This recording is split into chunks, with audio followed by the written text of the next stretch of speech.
Greetings, and welcome to Cril Inspires, the YouTube channel where I give tips and guides on how to create a successful interview podcast. So, if you are someone who is looking to further and strengthen your interview podcast skills, you've come to the right channel. A lot of the tips that I give on this channel is coming foundationally from the guides in my new book, Creating a Successful Interview Podcast, a how-to guide, which really is created out of my 13 years of experience conducting interviews with artists on my YouTube channel, Out the Box TV, right? So let's get into the tip of the day. The guide of the day I want to talk about is guide 9 from the book, and that one is entitled A Memory Strategy. So let's talk about a memory strategy and what it actually is. So a memory strategy is a tactic that you as the host use to remember your questions without having to refer to them on paper, right? So if you are in a situation where you're conducting an interview in person, right, and you have to be filmed in person, you don't want to be referring to a book or to a pad or to even a computer screen throughout the full interview because it makes you look a little bit unprofessional. You want the interview to feel like you're just having a conversation, right? And you're not referring to any type of script. So I will say, however, that it's okay to refer to written questions on paper or on a computer occasionally during the interview, but having a memory strategy will allow you to keep all of the written questions somehow concise and in an order in your mind so that you remember to ask them. Okay, so let's talk about how do we go about creating a memory strategy. In the book, I go more in detail of how to actually create the strategy, but I'll give you a sort of general idea of what you can work with to begin working on a memory strategy, right? So what I use to develop my memory strategy is the acronym technique. What I do with the acronym technique is I come up with all of my questions first. So I write down all of my questions first. So if I aim for 10 questions, I come up with 10 questions, right?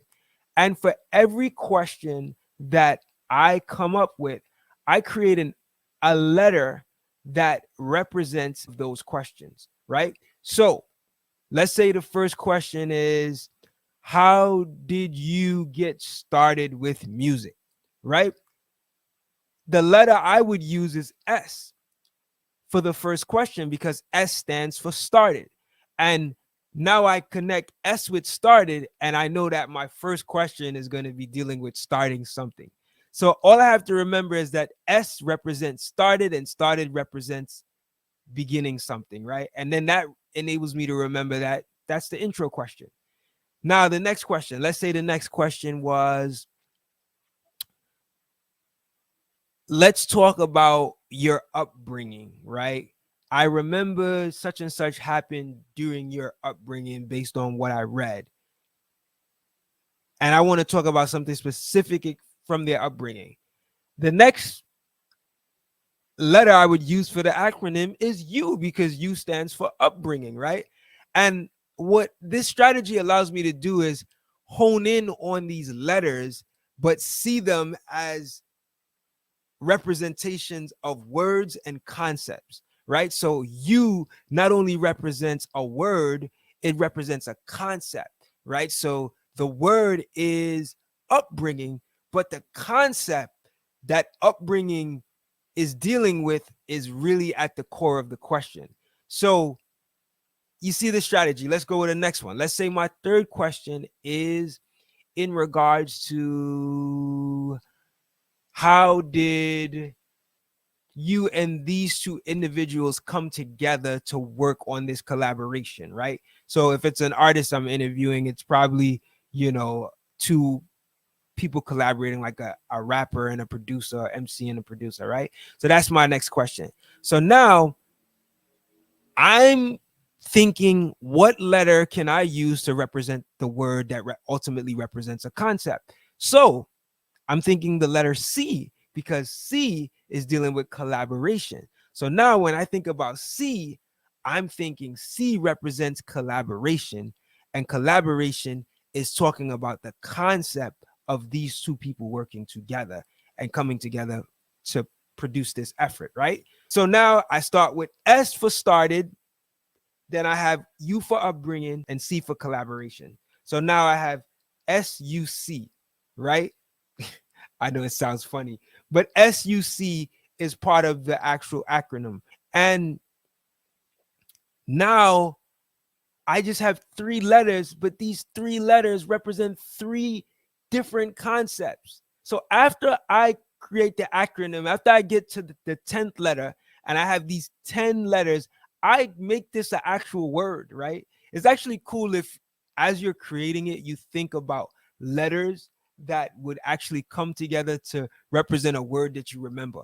But once you have your acronym together, you now study the acronym and you rehearse the acronym and you rehearse the connection to each letter and each concept tied into the acronym. And now you have your full interview memorized in just a word. I hope that makes sense to you. So that is the general concept of how you can actually use a memory strategy in the form of an acronym technique to be able to remember your questions in person and not have to refer to the paper or the questions written out during the interview. So I hope that that was helpful. If you want more of an understanding of how the acronym technique works, you can definitely check it out in my book, Creating a Successful Interview Podcast, a how-to guide in Guide 9. I go through a more detailed example of how that looks. But definitely use acronyms to help you to remember things, okay? Especially in the setting of conducting an interview, especially an in-person interview. Now, if you do an interview where you're not in person and it's remote, then you don't have to worry about, referring to the paper and to the pad. No one is going to see you referring to that. And if you're doing the interview, let's say it's a virtual interview and you're on Zoom or StreamYard, you can actually pull up the questions in a Word document file and refer to it on screen as well. And it doesn't look that bad. But if you're looking on your paper and you're on Zoom, it might not look as professional. So keep those things in mind. But if you have to do something completely in person, you and this person are like literally you and the guests are seated side by side, then the acronym technique helps you to remember at least most of your questions and you can deliver it successfully in that way. All right. Listen, thank you for checking out the channel. Make sure you subscribe here for more videos as we continue the year. And if you would like to get one-on-one coaching, if you're looking to, develop your interview podcast skills even more, right? Or you just want that one-on-one guide, I can definitely support you with that. There's links in the description of this video that you can book a discovery session with me so that I can hear exactly what your challenge is and I can work with you specifically on those challenges to help you to get to your desired goal. All right. Thank you again, and I will catch y'all on the next video. Take it easy.